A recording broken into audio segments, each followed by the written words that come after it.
Bharatiya Janata party ఒక ప్రతినిధి మండలి వారిని కలవడం జరిగింది.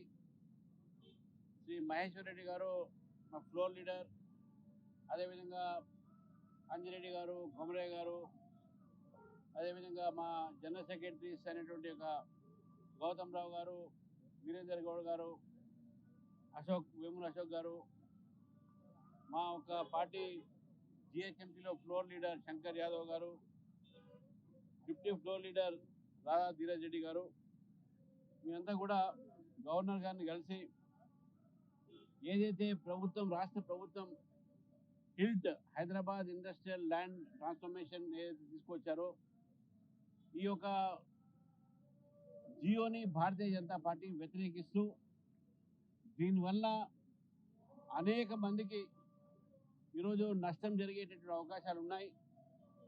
అంతేకాకుండా ల్యాండ్ కన్వర్జన్స్ పేరు మీద హిల్ట్ అనేటటువంటి ఒక జియో ద్వారా హైదరాబాద్ నగరంలో ఉన్నటువంటి ఒక ఏవైతే ఇండస్ట్రీస్కు ఆ రోజు కేటాయించిన భూములు ఉన్నాయో అది రియల్ ఎస్టేట్ల ఒక సంస్థలకు దారాదత్తం చేసేటటువంటి ఒక ప్రయత్నం.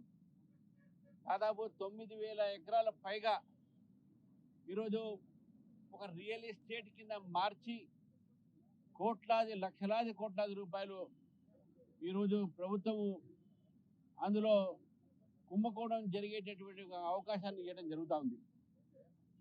ఈ సందర్భంగా హిల్ట్ అనేటటువంటి ఒక పాలసీ ఏది ఉందో దీని ద్వారా ప్రభుత్వం ఒక ఖజానా నింపడానికి చేస్తున్నటువంటి ఒక నేపథ్యంలో ఈ భూములన్నీ కూడా అనేక సంవత్సరాల క్రితము ఇండస్ట్రీస్కి అలాట్ అయినాయి.